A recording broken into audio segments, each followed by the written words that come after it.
talking, top rope walking, ultimate Xing, serious flexing, never be vague with your boy Craig, and opinion mixing from Pete to Nixon. Keep doing things in an impactful way. Bloody nonsense, as the Brits say. Talking bloody nonsense.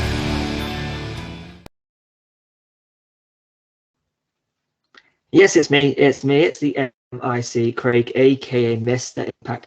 Join us always by the one and only Peter Nixon. This is Talking Bloody Nonsense right here on the TNAW channel. It's a new week, it's a new Impact, but first things first. Nixon, how's it going?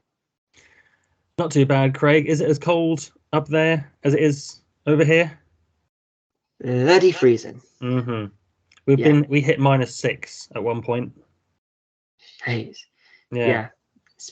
Very, very cold. Yeah, and considering it snowed real bad on Sunday, it's been so cold that the snow hasn't gone anywhere, and it's just turning to ice. So I took Dinky for a walk earlier, and it was treacherous.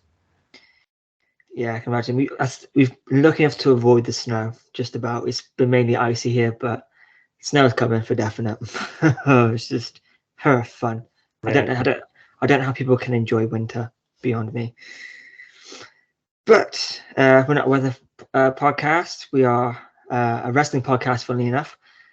And I want to give a shout out to the guys over at TN Tights again for having me on a fun Brit Wrestmas quiz with a bunch of guys from James from Body Slam, Dan from HCW, and Dan in Bolduc, I think. Probably got that wrong.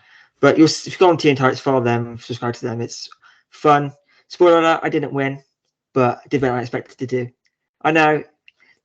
It got me on some AEW questions, I think. Oh, okay. So, I'm gonna go and watch that after recording and test my knowledge.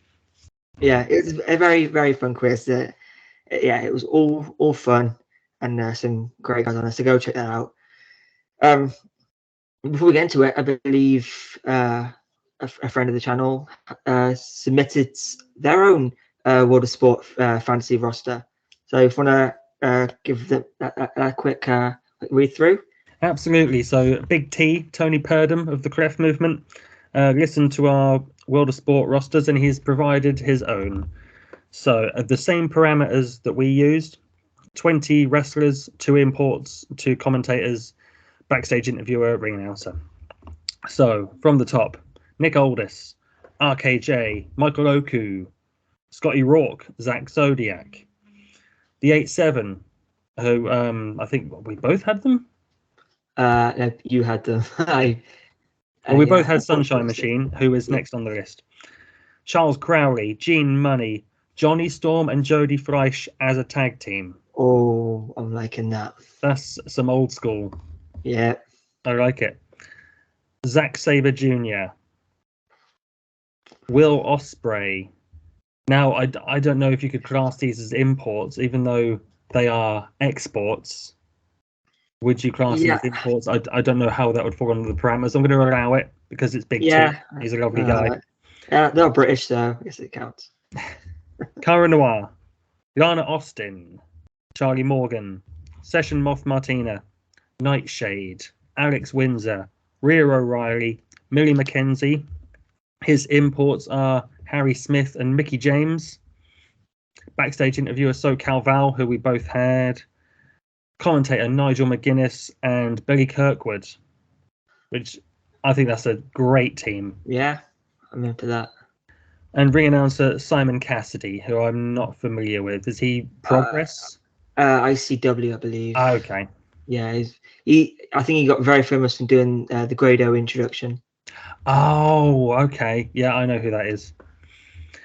He's added, he wanted to get Truman Roswell in there, but just couldn't find room. And he really wanted, for one of his imports, Maki Ito, which would be a mad choice as an import, but one that I would support. Yeah, excellent. Very, very good roster there. I'm sure if Truman Roswell's listening, I'm sure he'll find a conspiracy in that. Oh, yeah. Yeah, it's got to be a conspiracy, hasn't it? It has to be. 20 people can't find from Truman Roswell. It's got to be a conspiracy. But I guess we should get into this week's talking bloody nonsense. Before I do, of course, let's do the plugs now. If you don't stick to the end, which our analytics suggest. But for us here everywhere, drop a subscribe here if you can, because it really helps us a lot. We only need 1,000 subscribers and we can start making a bit of money from this. I think it's like 17p per video, but hey, it all counts, I suppose. Right in my pocket. Drop a sub here. Follow us here everywhere. TNIW channel, Max, Jeff, and Lucha occasionally. Lucha should have been on the power rankings this week. Don't know what happened there, but he will be joining the power rankings. LOL TBN have just dropped their final episode of the season, so go check that out at the Hall of Flame. All the whole thing. So enjoy it and support the channel and support just channels in general, because there's more than enough room for more than one podcast about Impact Wrestling and wrestling in general. So, and one thing I wanted to say about LOL TBN is it's not time sensitive. If you missed last week's, it doesn't matter. You can watch them at your leisure. Exactly. So, they don't deal with up-to-date stuff. They talk about the history of TNA and Sorry to interrupt. No, it's point well made.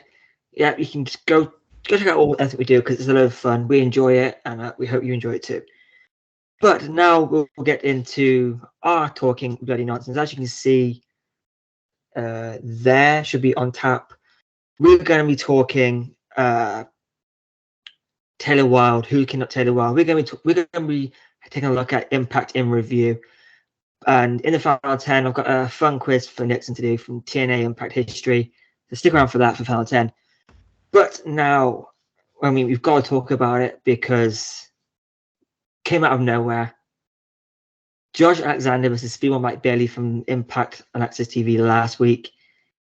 Holy moly, 59 minutes they went. And what a match. Watching it chills. Literal chills, because it was that arcing good. So I want to get your thoughts on the match in general, and whether that's obviously Impact have added it now to the voting for the match of the year. Could that be a match of the year or contender for every person's awards who watch Impact? And if you don't, if you haven't seen it, which if you're watching this, I'm guessing you have seen it, but share this. If people watching haven't seen it, or haven't watched us before, go and watch Josh Alexander versus Mike Bailey. Two of the very best in the world right now. And blew me away because it came out of nowhere. But what was your thoughts on the match? And is that a match of the year contender for the big boys, if you like? So, of course I've seen the match. I haven't seen it uncut. I watched it as it aired on Impact. I know Impact Wrestling have shared on their YouTube channel the whole match uncut. So, take out the ad breaks and watch the whole 59 minutes and 40 seconds. Yeah, I think it's around that, yeah. I haven't had a chance to do that yet, but I will. I loved the match, and I loved when Pinzer started announcing 5 minutes, 4 minutes, 3 minutes.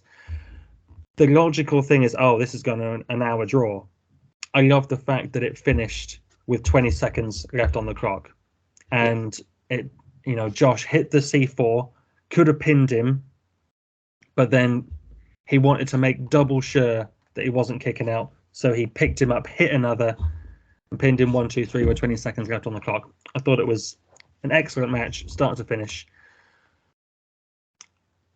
There was one gripe, and Alec Burnett, the Booker man, brought this up. The fact that Speedball Mike Bailey doesn't wear wrestling boots meant that the fact that Josh had the ankle lock on him so long, he should have sold it more. That's nitpicking, but Alex said it took him out of the moment. It didn't affect my enjoyment.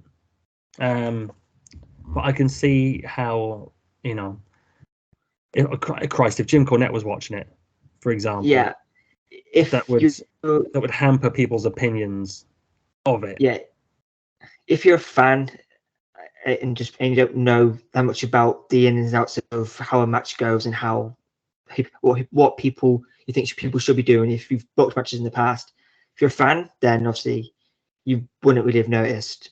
But yeah, I can see where it's coming from, given that, you know, he's booked matches in the past, and if he was, I guess it's more what he would do, how he'd see it, type of thing. I don't know, maybe I'm speaking out of turn, but yeah, as a wrestling fan, I didn't notice it personally because it's not my job to notice it. Yeah. That aside, it should be in contendership for match of the year, but Impact has had such a good year for these crazy, you know, awesome wrestling matches that it's probably not even in my top 5. No. When Impact posted their poll for you to vote for match of the year, they said you can pick up to 3, and my 3 were, fairly unsurprisingly, PCO versus Jonah from Sacrifice, Josh and Ishii from Emergence. Yeah. No, Under Siege. Under Siege. And Mia Yim versus Jordan Grace from Emergence. No. Again, like you said, Impact have had so many bangers this year. It's kind of difficult to pick 3. My 3, I did choose Josh, and Speedball was one of them. Okay. Because the match gave me chills. If match is that to me, like, how can I not vote as one of the matches of the year? I also chose, when it happened, I described it as sexy wrestling, and I stick to that. Jonathan Gresham versus Chris Sabin at Hard to Kill for the Royal British Championship, Pure Rules. Mm-hmm. And I also chose Jordan versus Marsha from Out for Glory. Okay. Because like there's so many bangers this year for Impact. And obviously I don't get too bogged down to it because we talk about quite a lot, but the fact people are still not watching Impact when they're having this many match of the year contenders is beyond me. And because they work that, and this week's Impact, this week's Impact views don't really mean that much in terms of to the fans or to Impact in general. But I think it got over 100,000 views this episode of Impact, which understandably, but that's just on Access. We don't know how many people watched it elsewhere. We don't know the numbers of the Zone. If obviously I can't imagine there being that many quite yet, but we never know. But just to put this amount of quality wrestling out there, I can't think of another company who has put that many out there. I mean, fair enough, I don't watch a lot, but you know, I watch WWE more frequently now. You know, I mean, off the top of my head, I can think of Sheamus versus Gunther at Clash at the Castle. Hell of a match. I mean, I will probably give New Day versus Pretty Deadly from Deadline last week one of the match of the year contenders. Haven't watched it. Fantastic match. I really enjoyed it. New Day are just excellent. They did a Eddie Guerrero title spot thing. I saw the spot. Yeah, that was tremendous. Yeah, fantastic. Like spot of the year for me in all companies. I love that shit. But in terms of match of the year contenders, a lot of the rematches I found of kind of carbon copies of another one. They do. But Impact, you know, it's not just a select few having banging matches. It's people from all ends of the roster having excellent matches, from the knockouts to the X Division to the world title picture to the men's tag team titles to knockout tag team titles. Even they've had some excellent matches. So it's a testament to Impact and the people they have, that people need to be watching this. I get it. It's a lot of wrestling to watch.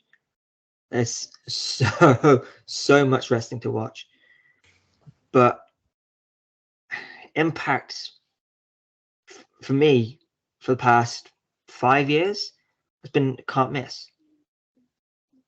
This is year 5 of the 5-year plan of Anthem and Scott D'Amore and all those guys, and they've done a lot in that 5 years. Also, bearing in mind that these 5 years have gone through a worldwide pandemic, and still have done the things they've done. Got the people on the roster they've signed. So it's all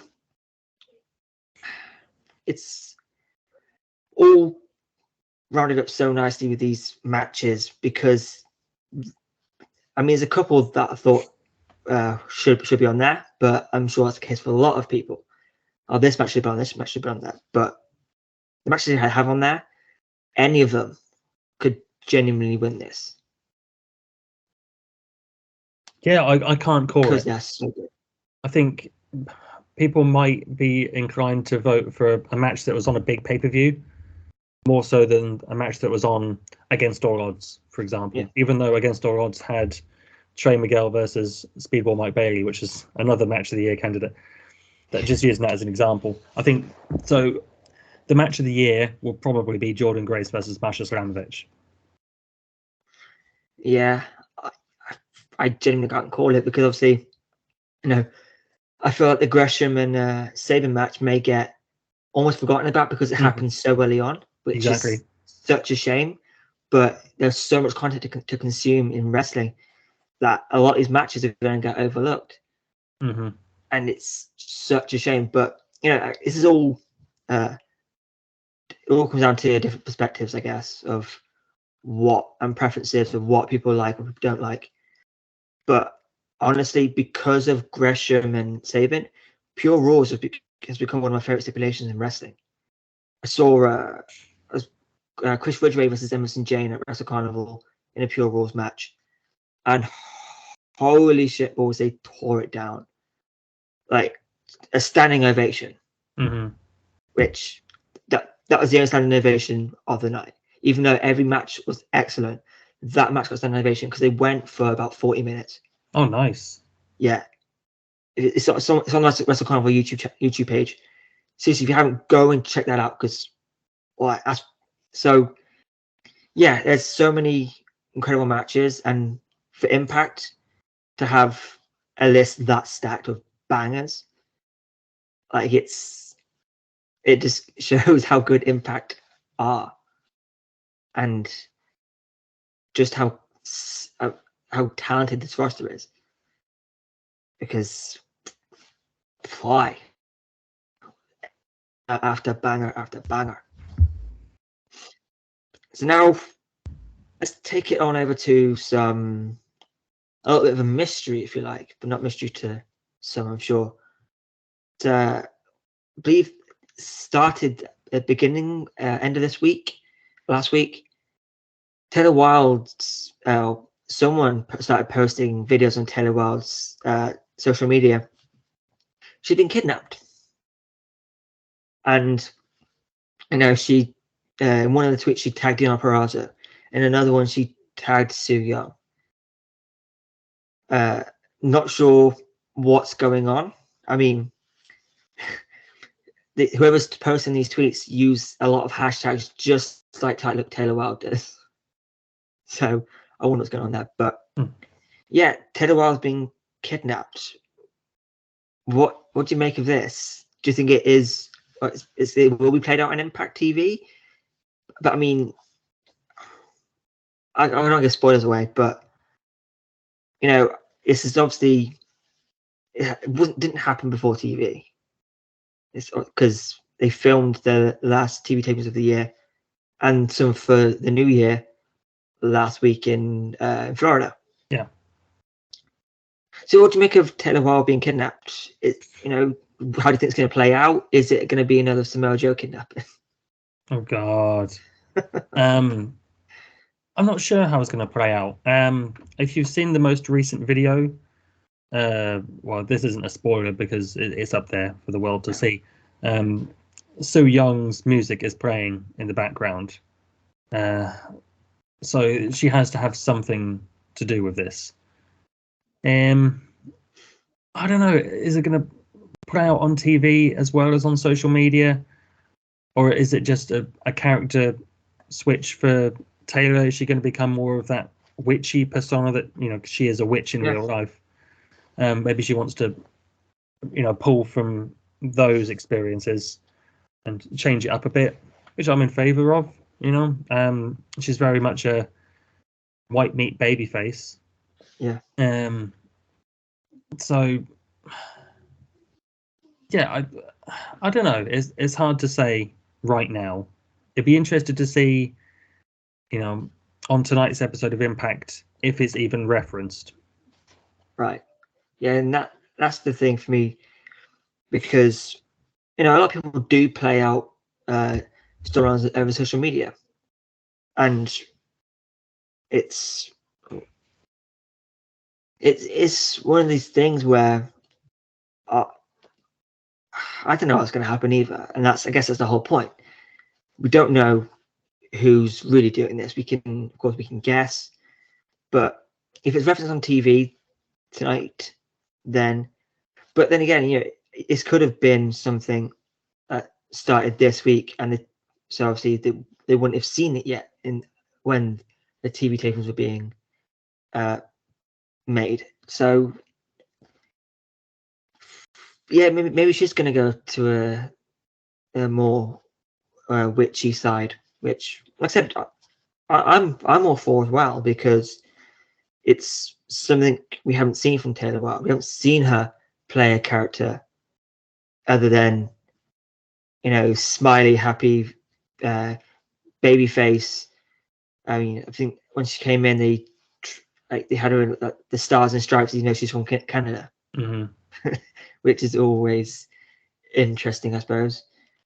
But yeah, it's just one of those things where, is this for her to get more TV time, to get noticed for TV time? But she wasn't really getting. She was getting a lot of TV time in the first place to begin with. Obviously, she went out for a while to, for whatever reason. Back now, had an excellent match with Mickie James at Overdrive. You know, great match with Mia Yim, Bound for Glory. So of course, the 6 knockout tag match. So it's not like she's not getting TV time. I think this is it should lead to someone on TV, because it has people talking, which we know is obviously what they're aiming for. And I like to see characters taking a risk, because, I mean, Su Young took a massive risk by becoming Susie. And that worked really well. Susan, not so much. But I like Susan. Yeah, I understood the character. I understood it. Just wasn't a massive fan. The thing with Susie I liked is when Su Young returned, and her and Su Young and Susie were on the ramp together. I thought that was excellent. Yeah. So I'm all for characters taking a risk. Jessica, because she's sick. I won't say it's not as big. I won't say it's as big a risk as Su Young, but it's still a risk of completely turning a character around and getting over. To her credit, Jessica is over, and I hope it works out the same for Taylor Wilde, because, like I said, we haven't seen this side of Taylor Wilde before. We all know.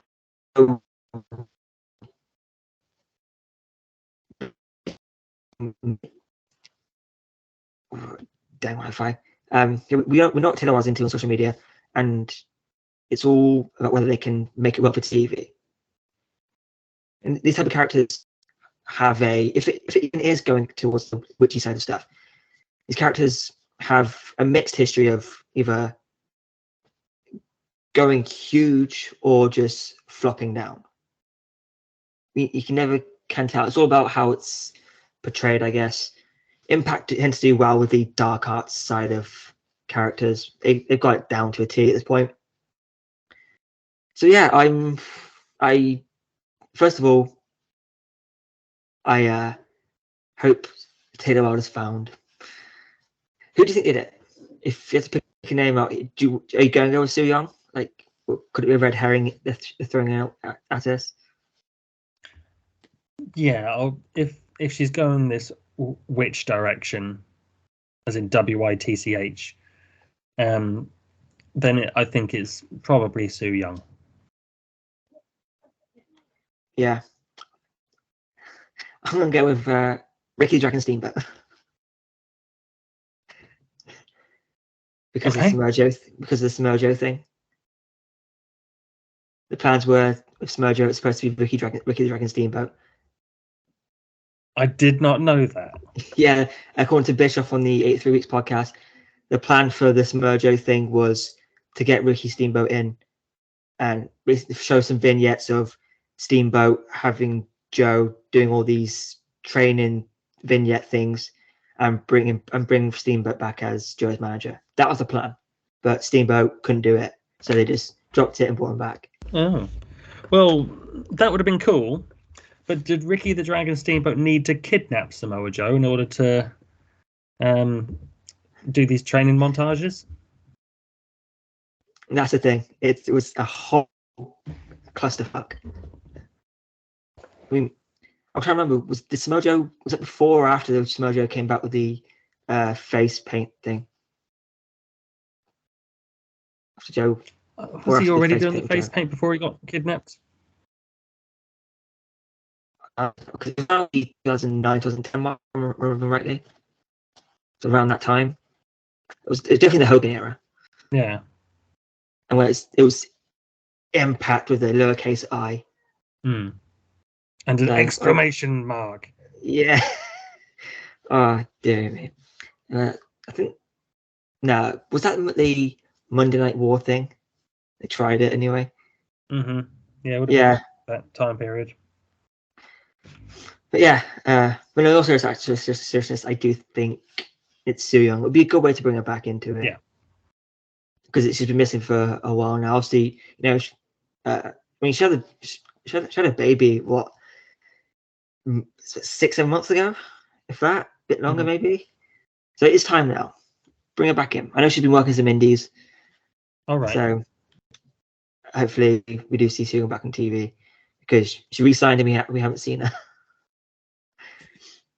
But yeah, I do think it's Soo Young, and I'm looking forward to how they do this because it's always fun when they go in a different way to turn someone in an angle. So I'm all for it, all for a bit of creativity.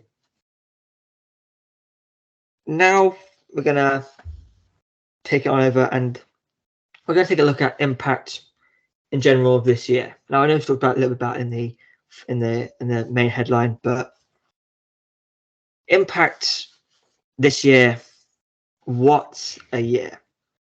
And I want to find out what you've made of this year for Impact and what some of your favorite moments have been. We're basically going to take a review of Impact, a year in review of Impact Wrestling. What have you made to how Impact have done in this year? Obviously, the Forbidden Door has been swung wide open. I don't even think you can call it a Forbidden Door anymore because every fucker seems to walk through it now. What have you made of Impact, and what's been who would say has made the biggest impact? The person that's made the biggest impact is the current world champion, Josh Alexander. Having won the belt at Bound for Glory and losing it straight away in how we all know how it went down with Moose cashing in the Call Your Shot gauntlet straight away and pinning Josh in front of his wife and son. For Josh to then come back and beat every obstacle that's put in his path. He beat Jonah at Hard to Kill. He beat Charlie Haas, Minoru Suzuki, so many others. Ace Austin, and then to finally win the world title and go on this amazing run. I think Josh is the Impact Player of the Year, I guess. Yeah, you can't disagree with that. He's absolutely smashed it. I mean, he's about to become the longest reigning Impact World Champion if he's not already. Which I know he's pretty close. He's got to be. I think he's about 2 weeks away. Yeah. So that's how many people have been the shortest reigning and longest reigning world champion in the same space. Like, it's insane. You had it for what? 40 seconds? Was that the record? Yeah. And Moose doing a great job in becoming one of the biggest heels in Impact for that time. Now it's Bully Ray for doing similar but a lot worse. So it's hard to disagree that Josh has absolutely smashed it. And you go for his matches. I mean, I say Charlie Haas, you've had Suzuki, Ishii, you've had Jonah. It seems like everyone. He's probably going to beat Bully Ray at Hard to Kill. And then hopefully brings the belt to Manchester on February 3rd for Sovereign Pro. So I get to see that title, hopefully. And then, he's absolutely smashed it. Bangers all year through. Even as X-Division champion, had absolute bangers. He just doesn't miss. So, Josh Impact Player of the Year. What was the standout moment for Impact this year? The good and bad thing is that it's been loads. So bad thing is we have to pick one or two when there's been thousands of them. It feels like, was there a debut or a return or a spot that was like,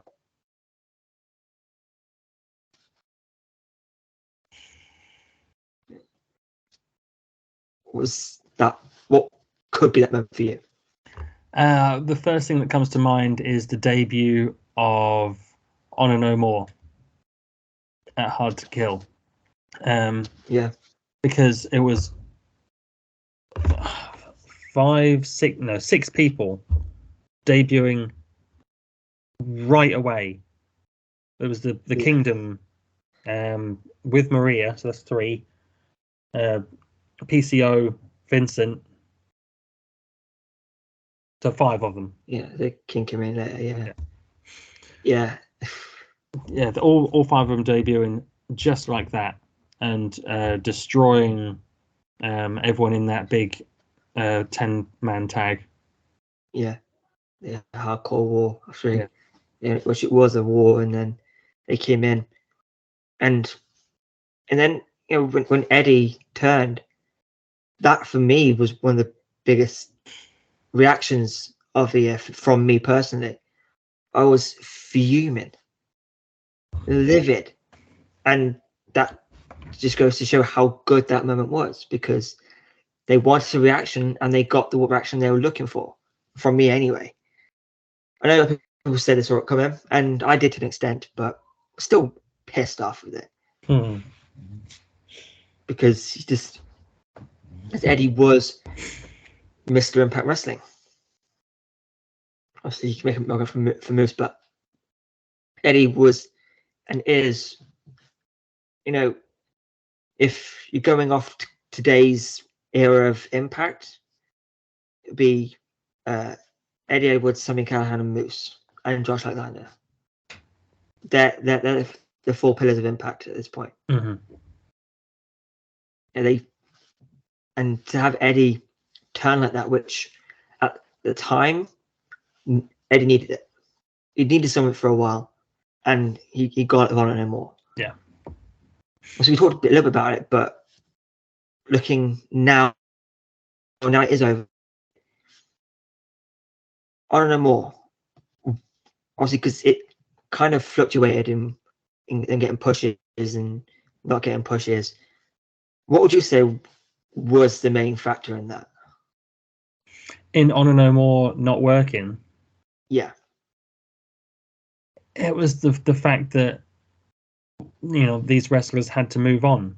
You know, their contracts came to an end and they didn't stick around. That's all it was. If they'd have been able to stick around or shown interest in sticking around, maybe they wouldn't have been booked to lose every 10-man tag they had.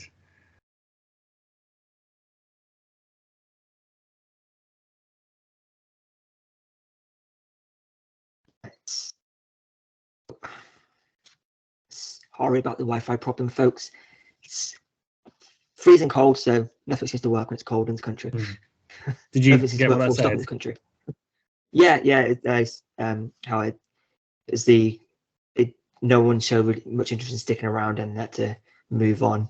Just short-term contracts essentially. Yeah. Which that obviously was a factor, and also I think obviously ROH had just shut down when they came in.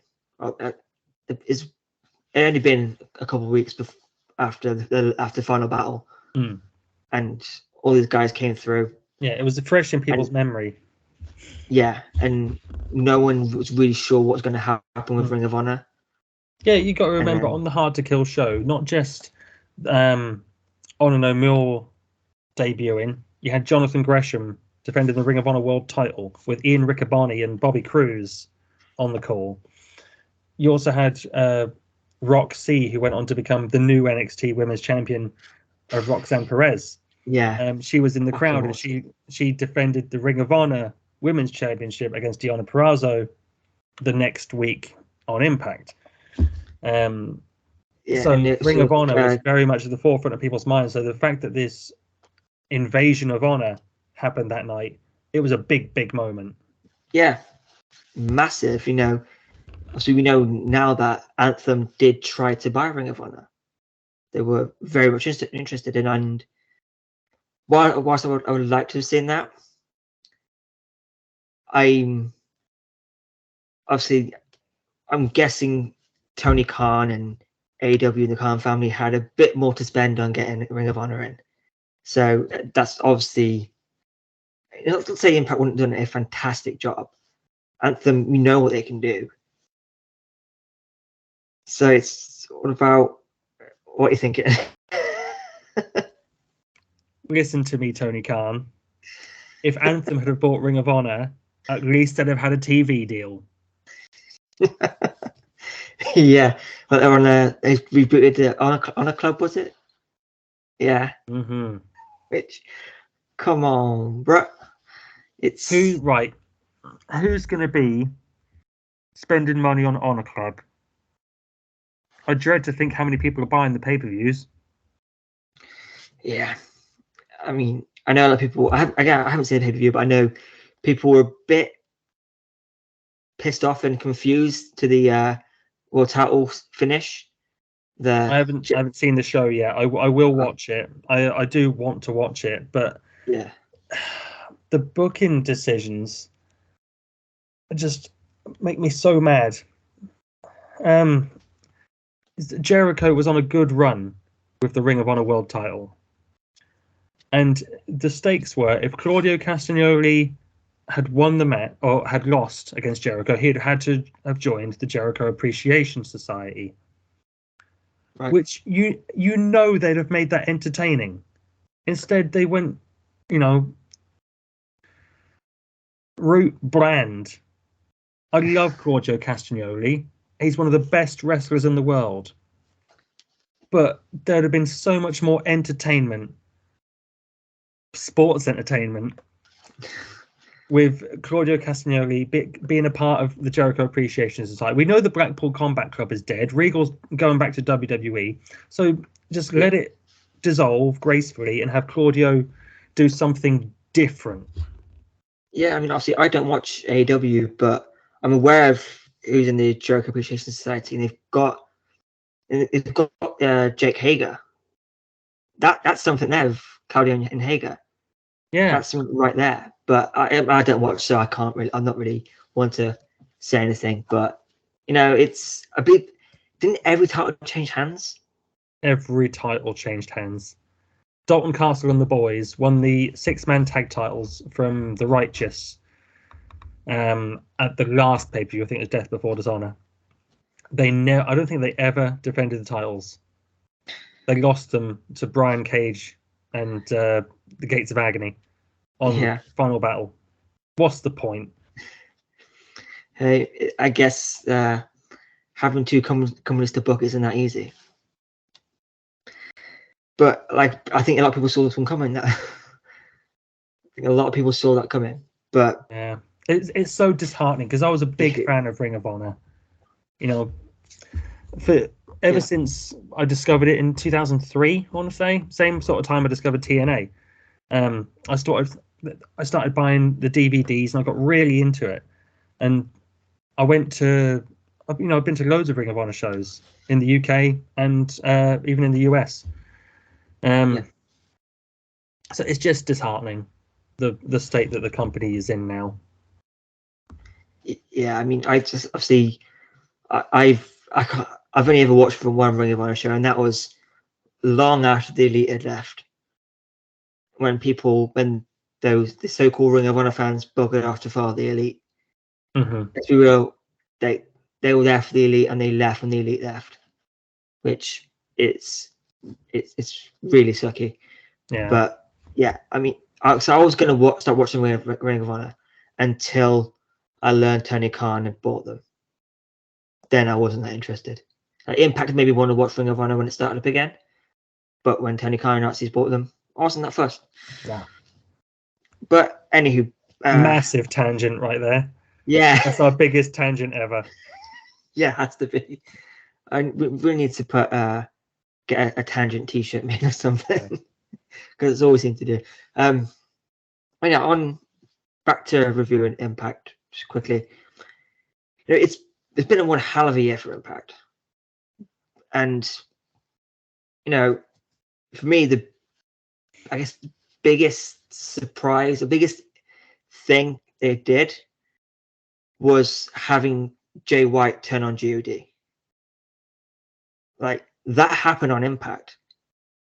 Two of the longest serving members of Bullet Club got kicked out on an Impact Plus special, and then they had the Good Brothers rejoin, which no one really thought we'd see happen. We certainly wouldn't have seen it happen with the God in charge.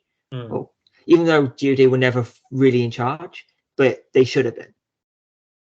Tama Tonga was kind of the leader for a bit until they brought in I blanked on his name, Switchblade, Jay White.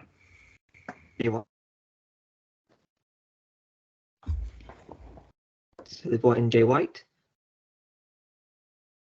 Yeah. So they brought in Jay White. Yeah, and that happened on Impact. That's one of.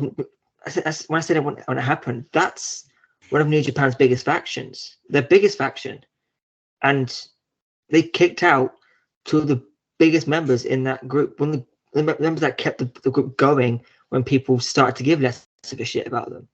They kept them going, and they were gone. Jay White kicked them out and added the Good Brothers back in. You just see Jay White's interview where he said that Mia Yim was part of the Bullet Club. No. Yeah, he said Mia. In terms of Mia Yim, I guess we've got a new member of Bullet Club, which it's so confusing with the Bullet Club now because Gaz Anderson, obviously they're still Bullet Club, but they're working with WWE. Anderson just defended the championship in New Japan. You've got Bay and Ace, who smashed it in the Super Junior Tag League.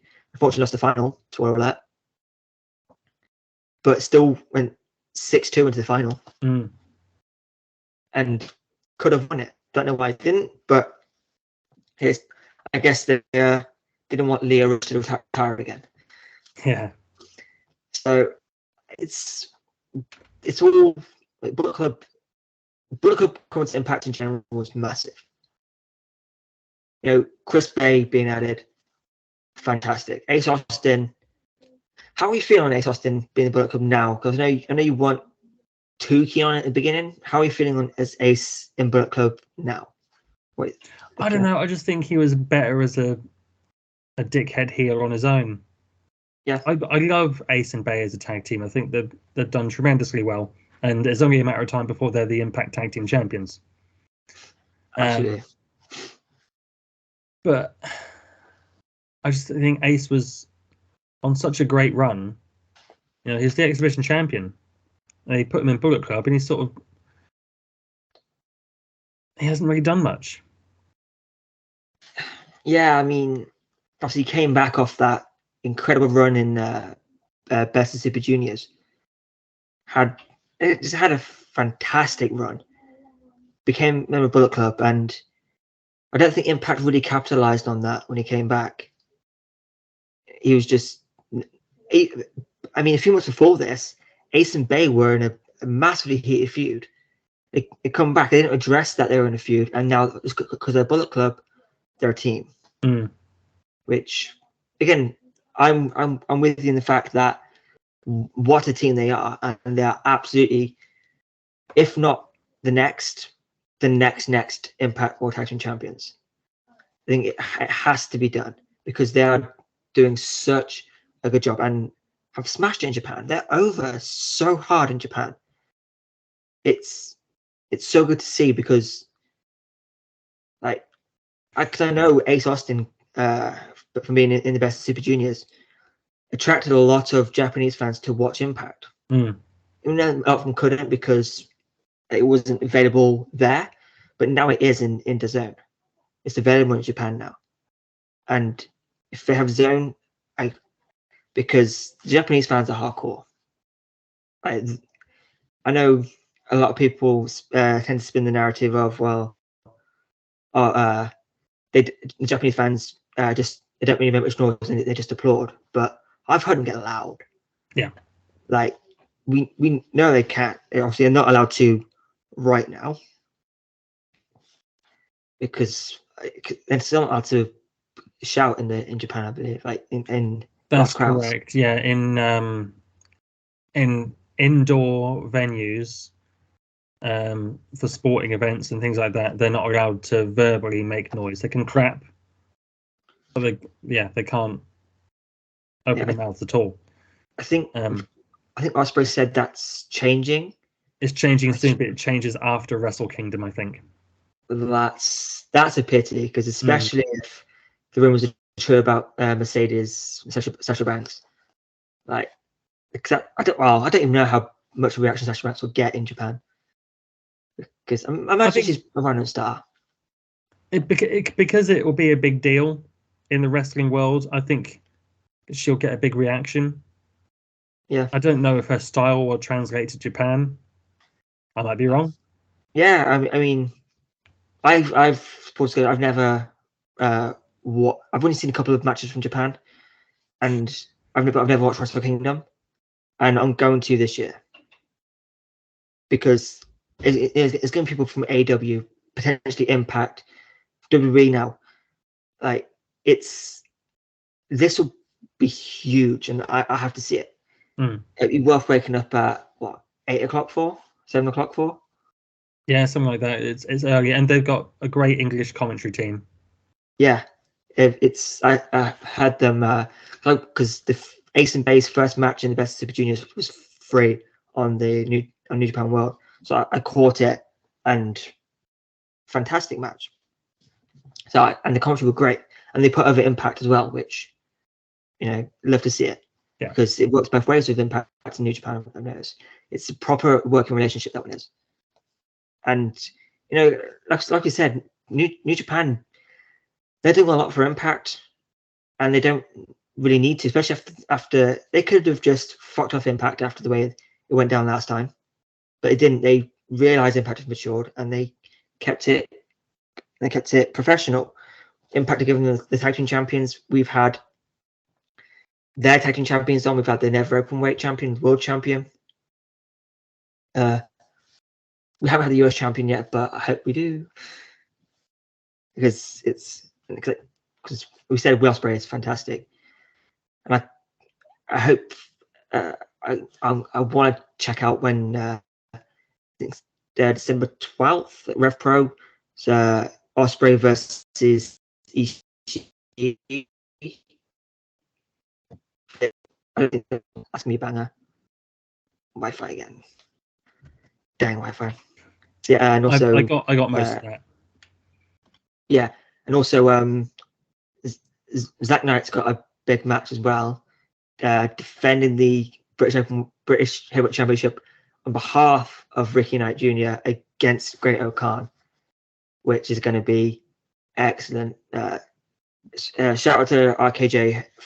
Hope he heals up soon. Broken wrist. It's unfortunate, but hope he heals up soon. And yeah, it's there's so much fucking great wrestling out there. But I guess with that, we will call a halt to the topics, if you like. And now we'll take a little walk on over to that final 10. And I thought we'd finish off in a bit of fun. And I've written a quiz for Nixon. It's all TNA Impact based. There's 10 questions. Some multiple choice, some require multiple answers.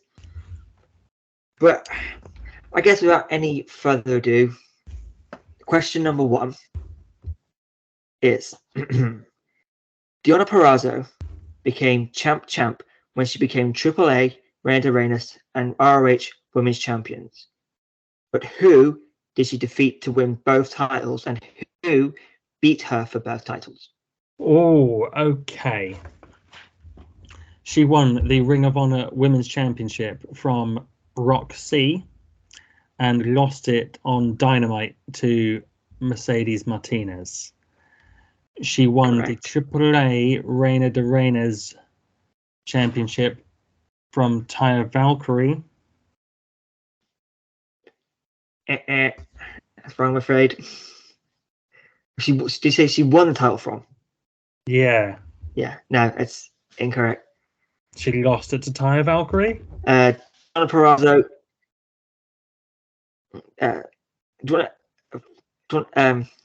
Purrazzo defeated Fabio Paci at Triple Mania for the and then lost it to Taya Valkyrie.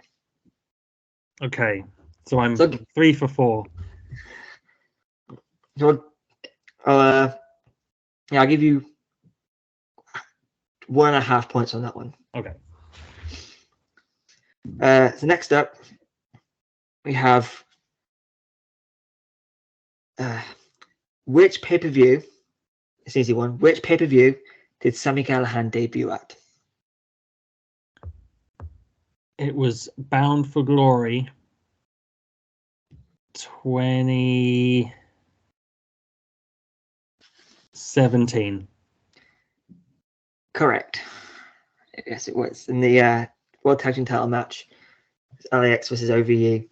I believe pushed Santana through a table. Yeah. And power drived Ortiz on their own apron. That was my first exposure to Sami Callihan. I hadn't seen him before. All right. Didn't know who it was. I know a lot of people seem to know who it was before, but I had no real idea because I wasn't into NXT at that point, so I didn't particularly know. Oh, I know him from CZW, his short stint with Ring of Honor, and British Indies as well. I hadn't really seen much of him, but what a run he's had, what a few years he's had in Impact, and it's become one of the major players for Impact. Yeah. One of the 4 pillars, like you said earlier. Yeah, fantastic. Now I want you to cast your mind back all the way to NWA TNA pay-per-view number 1. Oh, okay.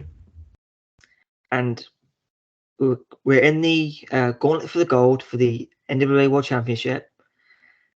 Now, there's 2 people here, but I will accept one answer. I will accept one name, but if you can give me 2, then obviously that'll be 2 points for you. Okay. Who or whom eliminated Jeff Jarrett from the gauntlet for the gold? I got a 2-pointer. It's Scott Hall and Toby Keith. Of course, that's correct. Bravo. Yeah, it was Toby Keith and Scott Hall. And by the way, what a fisherman suplex Toby Keith had. Flawless. Perfect suplex. Yeah, incredible. That was very, very unexpected. Yeah, clearly a strong bloke. Yeah. Because Jarrett's not a little guy. No. It's just the balance to hold him up like that as well. It's just incredible. And of course, Scott Hall. I mean, what's not to enjoy about Scott Hall during his TNA runs? Obviously, it was just, particularly when it was the band. He and Ash just flopped around in the Impact Zone for no reason. Just did whatever they felt like doing. Yeah. Excellent stuff. So next up, this is probably, I think it's probably the most difficult question I've got, but we'll soon see. I know the answer because the show aired on my birthday, so it's properly stuck in my mind for me. So, which member of the Aces and Eights lost an I Quit match to Kurt Angle on the May 2nd episode 2013 of Impact Wrestling? May 2nd, what year? 2013. I hope I got that right. Yeah, probably. It must have been out of time, yeah. Lost an Listen, yeah, Quit match to 2013. Angle. Right, I am immediately ruling out Wes Briscoe and Garrett Bischoff because they went on, or they did the lockdown match previously. Yeah, here in the UK. So Impact. I will say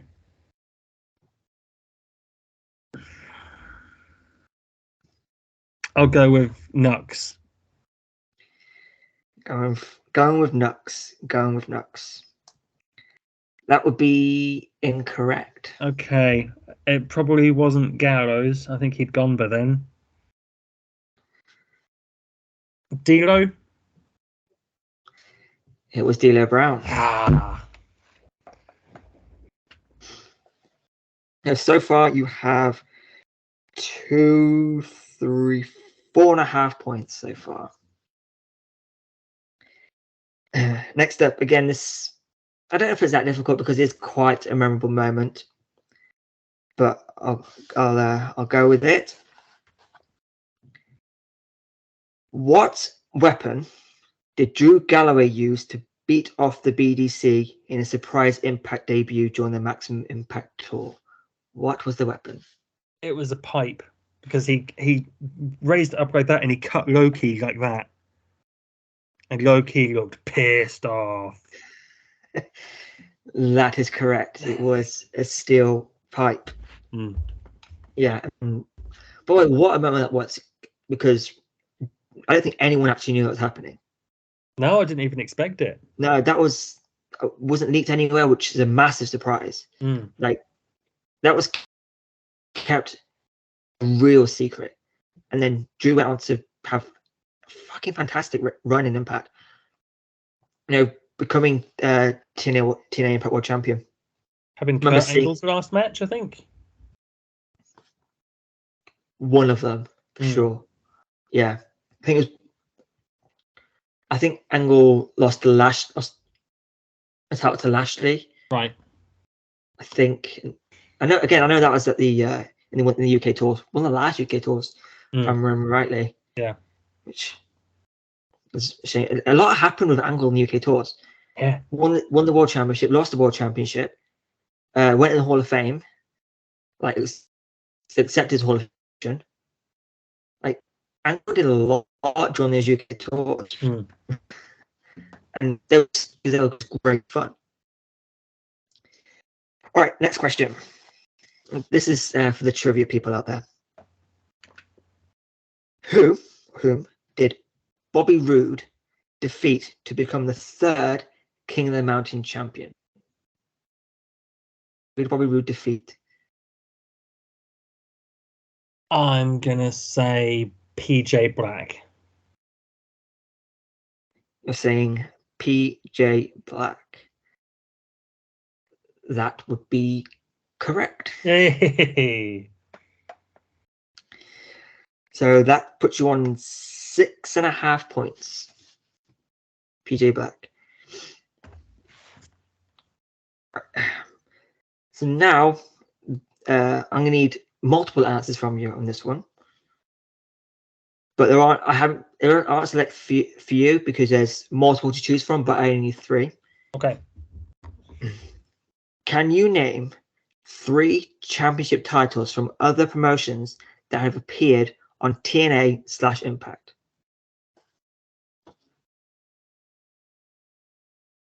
Okay.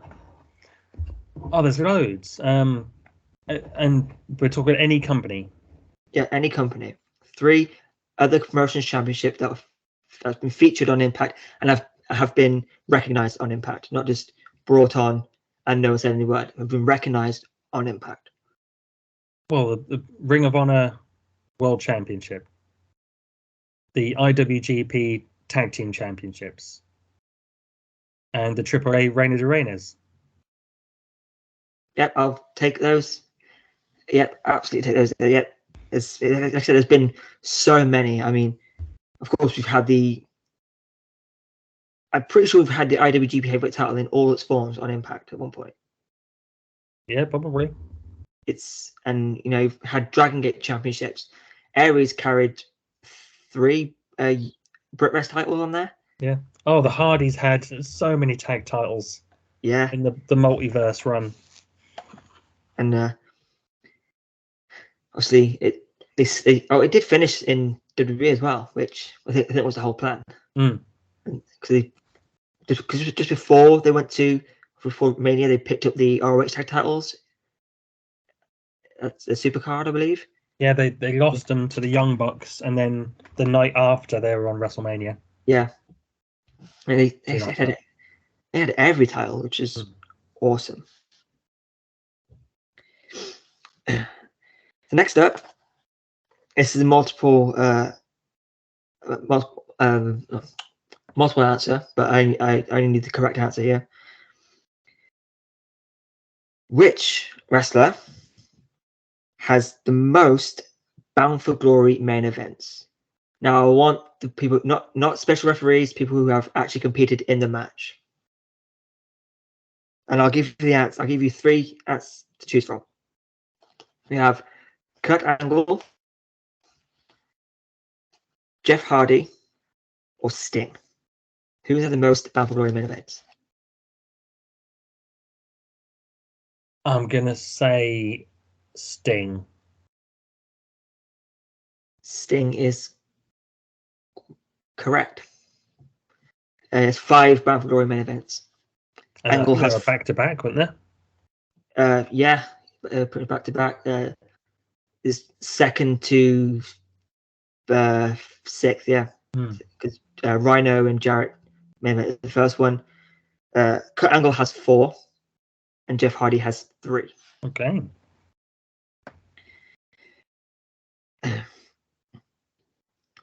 So next up, we have. I want to cast my back again to the TNA Maximum Impact tours. This one took place in Manchester. I want you to answer, what was the stipulation when Mr. Anderson took on Bully Ray in Manchester? What was the stipulation they had? It was the 2014, 2015. It was post Ace and Eights. So they'd done a last man standing match, I think, on Bound for Glory. So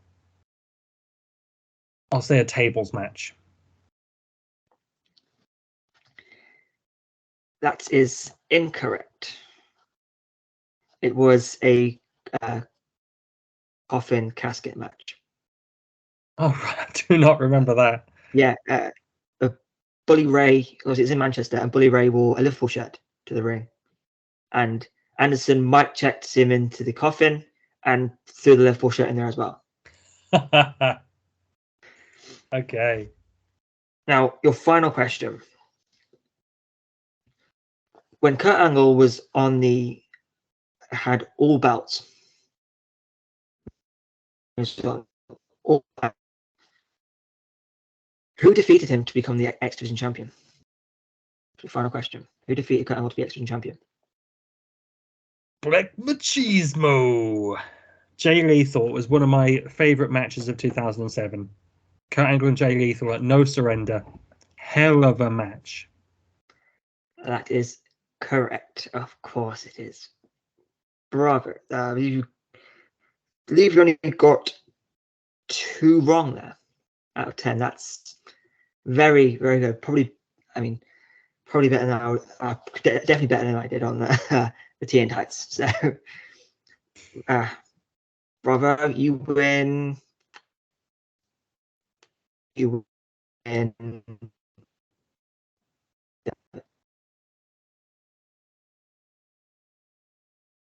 Right. Your trophy is the Dup Cup. Thank you. I will treasure it. There we have it. And then we'll unify it with the Gretchen Wilson All Jacked Up Cup as well. Why not? So there we have it. That's been a podcast. We'll call this a podcast. As I said earlier, you can go follow us here, there, everywhere: Facebook, Twitter, YouTube, Spotify, and wherever else you podcast. I've been at MIC Nixon. If you have anything to say, we'll head off. I've always got something to say. Thank you to Frank Fiat for the entrance theme and the podcast theme, and keep supporting wrestling. There we have it. Yeah, of course. Go vote